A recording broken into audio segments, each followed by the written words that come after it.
You're watching Dog Ear Musings, and I'm Monika. And today's video, as you can tell by the caption, is going to be a little bit different. I have my sister, Marisa, who you can see her hand. She is a graphic designer. She got a graphic designer degree, however that professionally is called. Allegedly, I'm a graphic designer because I have a degree. Well, you have a degree, and she also has worked for some pretty big firms. She's grimacing, but it's all true. And so she's going to be judging some books by their covers today based on graphic design trends, and also kind of seeing if their plots are similar to what she guesses. And then based on that, she's going to pick which book I'll choose next to read. First book that we have is called We Spread by Iain Reid. I think it's Elaine Reid. No? No, it's Iain Reid. What? Can I not read? Oh, it's Iain. Wow, I would have read that as an L. Okay, so maybe that's graphic design commentary number 1. I thought that I was an L, but maybe that's on me. Okay, so I just go with my commentary? Yes. Okay. It's giving folklore. I feel like my immediate thought when I see this is like Taylor Swift folklore. That's interesting. I think it's the twigs. I think it's the twigs and the branches and maybe like the thin wispy serif. There's something about this that they're trying to like maybe give the vibe of trees and older times. Okay, so that is not at all what this book is about, apparently. So this book follows Penny, who is kind of an older woman right at the precipice of like age. So I guess when you're thinking about old-timey, we can kind of... So she is getting sent to an old folks home, but there's something really, really creepy and off about this old folks home. And so I guess... I'm getting creepy, yeah. It's like, I feel like the sharp pointiness of it, and then like how the roots of these letters wrap around other letters. It's kind of creepy, poking around. My beef is with this I. I'm going to always read this as Elaine Reid. All right, so a point off for accessibility. We've got Donna Tartt, The Secret History, which is like all over Bookstagram. What do you think this book is about based on the cover? I think it's boring. That's the first thing that popped into my head. Sorry, Donna Tartt. I'm sure it's great. I think it's about how Greek statues we thought they were white, but they were actually painted in bright colors. And we were wrong, and they actually look really bad instead of really good. All right.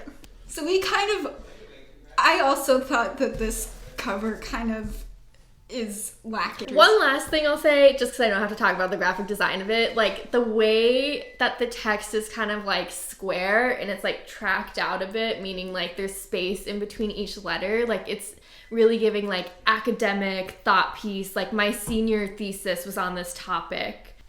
Okay, that is actually spot on. So, have you ever heard of the subgenre called dark academia? Yes. Okay, so this is like the first dark academia book.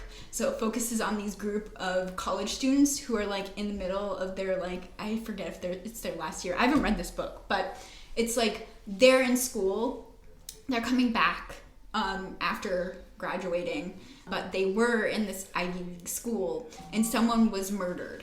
You are spot on in this is like definitely commenting on academia and like the darkness. I like the back side of it more. I feel like that side of it is a lot more exciting. Like I think the negative inversion or whatever gets that dark idea across very literally, but also makes it a bit more like it's obviously it sounds like an exciting book.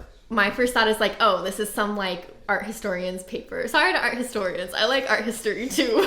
Like All right, so this next book is The Swimmers by Chloe Lane. Okay, I think they're trying to appeal to a feminine demographic. This reminds me of that one magazine, The Gentlewoman. That's probably why I say that. Okay. Have you read that? Yeah, Dad got me a copy one year for Christmas. Nice. It's an expensive magazine. It's very expensive. It's like, it's editorial, it's art, and this is giving that. Like, I think that there's a lot of like, well, I like the tones on this cover, like the pinkish white and like the orange. It's also like very rounded, like you see the like arch that kind of like frames this person's living room, and then the letters themselves, like the dot on the I is like a perfect circle. Same with like the O, and then the E is like very round too. But what is it about the swimmers in a house? I think the plot is about you're peering into an intimate vignette of someone's life. I'm getting that from just looking through the doorway and looking at this person's living room. And it's about two women in their relationship, and there's a pool at their house. Actually, very close to what this is about. So this is an intimate look into a family's life. The main character is coming back home. Her family lives in New Zealand. Her family is kind of going through a dramatic time. Her mother is kind of at the end of her life, and they are a family of competitive swimmers. So there is a pool at the house. Yes. What did I tell you? Yep. And so like there's drama and also the intrigue of like a domestic plot. And so yeah, it's pretty close to what you were getting at with your visual analysis.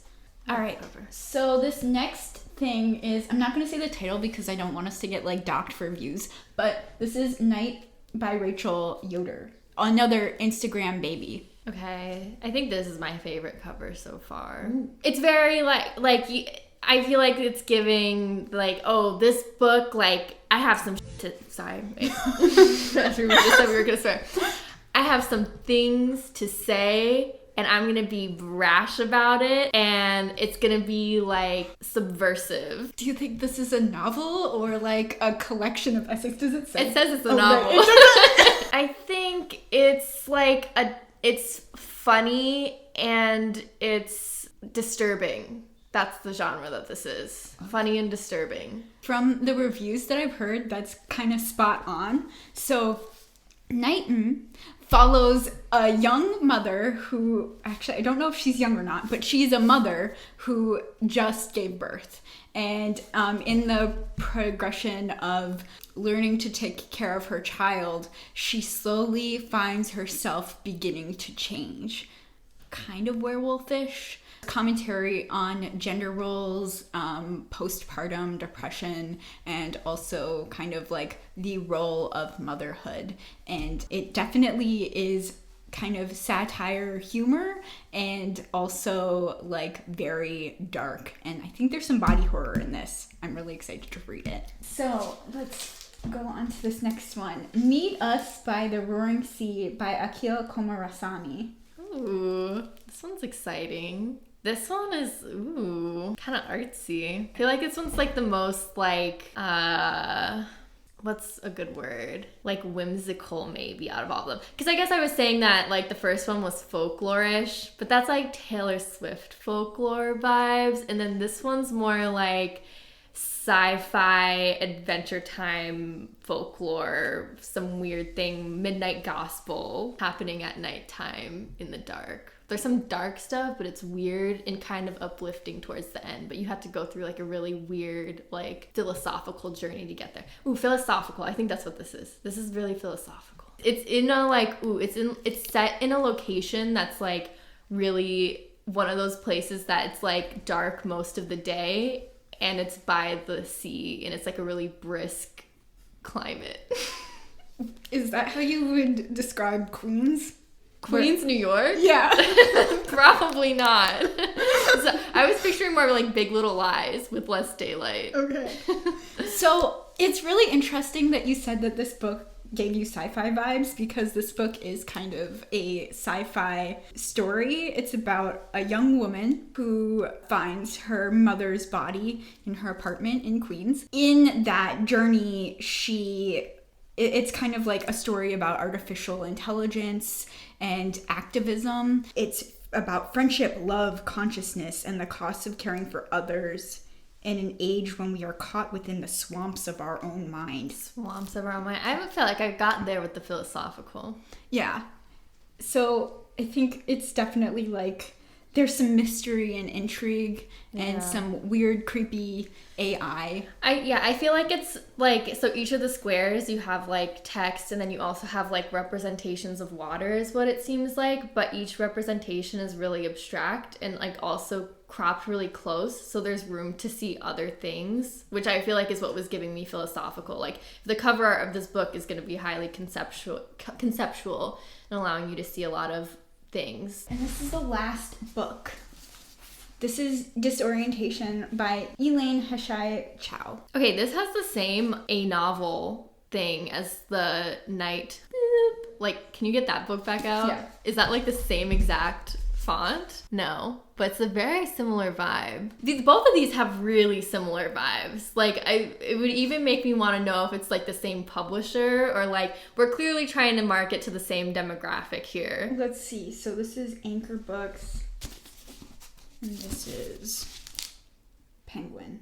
I wonder if Anchor is like an imprint. Trend alert. I feel like it would be interesting to like also compare the two now because I've like already drawn that comparison, but like I feel like Night is like a little bit more like intense and like in its tone, and Disorientation is like you're still going to be dealing with as serious and intense of themes, but there's going to be like maybe more like contemplativeness or like maybe like a touch of like sadness and wistfulness. So Disorientation apparently follows a person who is in the process of finishing their PhD thesis.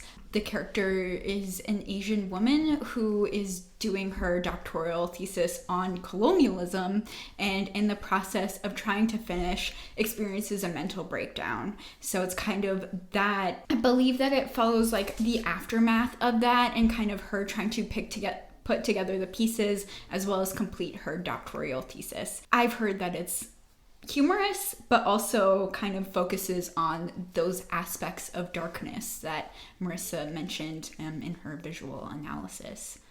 I want you to read both of like Night and this one and like let me know what you consider like I guess the analysis of the two lead characters is, and then if you feel like they match the covers of their books. Okay. Because they seem like a very like in the same vein but like totally different delivery and tone and vibe. Cool.